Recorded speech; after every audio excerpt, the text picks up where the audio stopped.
عورت کو سر پر بٹھائیں گے، بالکل صحیح جا رہا، ہاتھ اٹھائیے، حکومت چلی جائے گی، ذرا دھیان رکھیے گا۔ عورت کو اگر سر پر بٹھائیں گے حکومت چلی جائے گی۔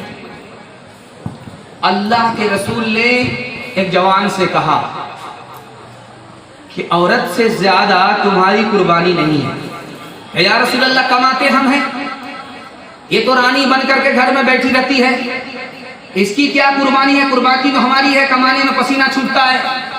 اللہ کے رسول نے کہا کہ عورت سے بڑھ کر کے تمہاری قربانی نہیں ہے۔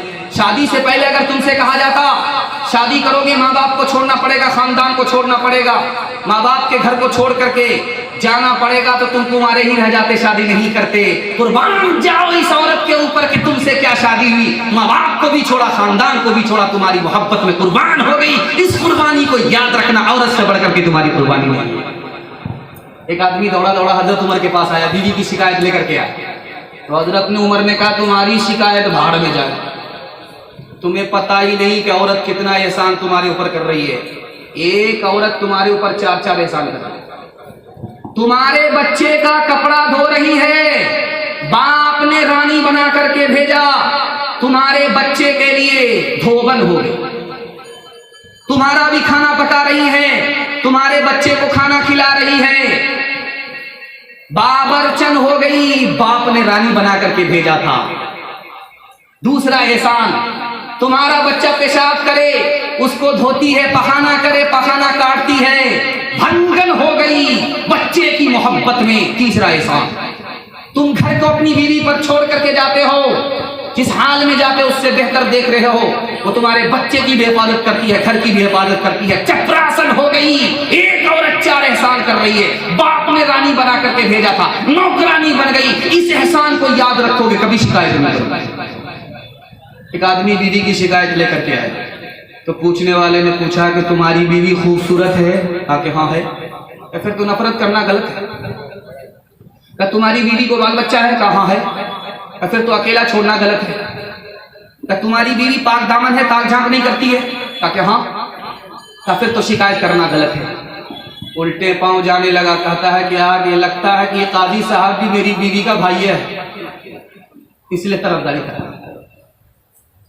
ایک سچائی ہے جو میں آپ کو سامنے رکھنے کے لیے جا رہا ہوں، جب بیوی زندہ رہتی ہے تو ہم کو قدر نہیں ہوتی، جب مر جاتی ہے تب ہم آنکھ سے آنسو بہاتے ہیں۔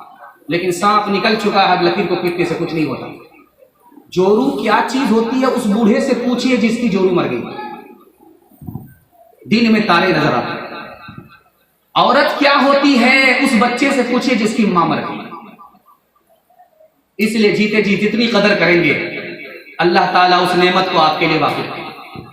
ایک خاص بات سنیے، دنیا میں سکون کی اللہ نے 3 چیز کو پیدا کیا۔ اللہ آپ کے علم میں اضافہ فرمائے، میرے مطالعہ کو زیادہ فرمائے۔ پہلی چیز سکون کی کیا ہے؟ رات ہے۔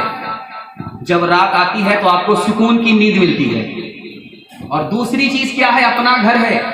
آپ باہر رہیے، پردیس رہیے، آپ کا جی نہیں لگے گا۔ جیسے ہی آپ ٹوٹے پھوٹے گھر میں آئیں گے آپ کو جنت جیسا سکون ملے گا۔ دوسری چیز سکون کی اپنا گھر ہے، اور تیسری چیز سکون کی اپنی بیوی ہے۔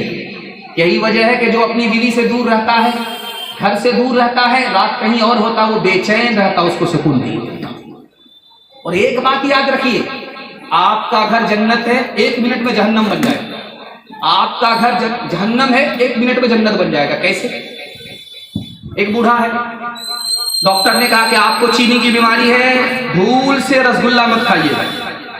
تو گھر میں جب رسگلہ آتا ہے تو دیکھتا ہے، بیوی کو دیکھ رہا ہے، دیکھ تو نہیں رہی، ہٹا رسگلہ، ہم کو تو چینی، ہم کیا کھائیں گے۔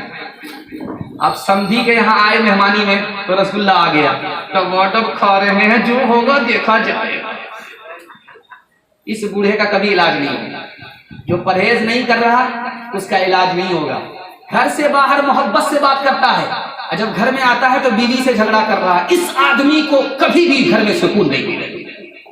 ایک دن آپ جھگڑا ختم کر کے دکھائیے، آپ کو جنت جیسا سکون ملے گا۔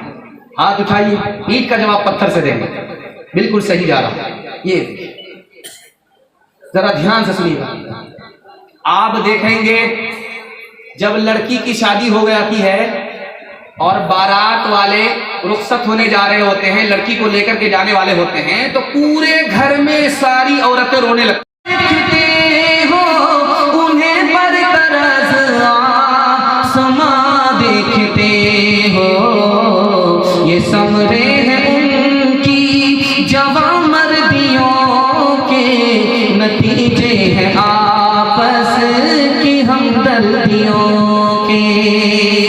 عورتوں کے حوالے سے آخری پیغام سننے کے لیے آپ لوگ تیار ہیں تو جوش کے ساتھ ہاتھ اٹھائیے انشاءاللہ۔ آپ کی پیشانی ایسی چمک رہی ہے جیسا لگ رہا ہے کہ ابھی جلسہ شروع ہو رہا۔ اللہ آپ کے مقدر کو اسی طرح چمکا دے، دل خوش کر دیا آپ نے۔ میں تو یہاں کے بارے میں سنا ہوا تھا کہ لوگ بھاگ جاتے ہیں، کرسی خالی رہتی ہے، مائک والے کو سنانا پڑتا ہے، کرسی کو خالی کو سنانا پڑتا ہے، لیکن آپ لوگوں نے تاریخ ہی بدل دیا۔ اللہ جزائے خیر دے۔ دل سے دعا کرتا ہوں آپ کے گھر میں اگر جوان بیٹی ہے، اللہ غیر سے مناسب جوڑے کا انتظام فرمائے۔